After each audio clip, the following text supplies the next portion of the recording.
Gérard Larcher frappe fort sur CNews, Sonia Mabrouk craque en direct les taxes de Donald Trump, la dette de la France ou encore Boualem Sansal ont constitué les sujets de l'interview de Gérard Larcher menée par Sonia Mabrouk, jeudi 10 avril 2025 sur CNews. L'entretien a enregistré un succès d'audience. Entre 8h13 et 8h30 le jeudi 10 avril 2025, Gérard Larcher, président LR du Sénat, a répondu aux questions de Sonia Mabrouk dans la grande interview de CNews. Inévitablement, les taxes douanières de Donald Trump ont été au programme de l'entretien. Le seul langage que comprend le président Trump, c'est le langage de la détermination, a d'abord affirmé l'ancien maire de Rambouillet.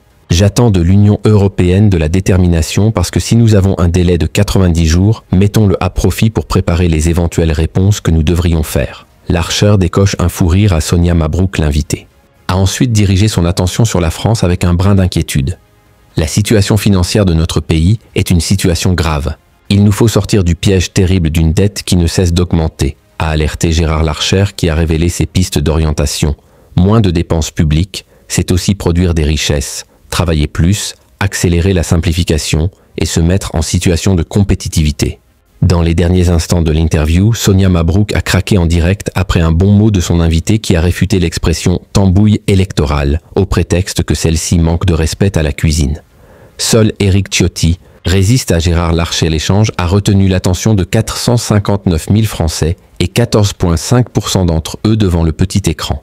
Le président du Sénat a frappé fort et fait légèrement mieux que Robert Ménard 7 jours plus tôt, lequel avait mobilisé 462 000 aficionados pour 14,2% du public au rendez-vous.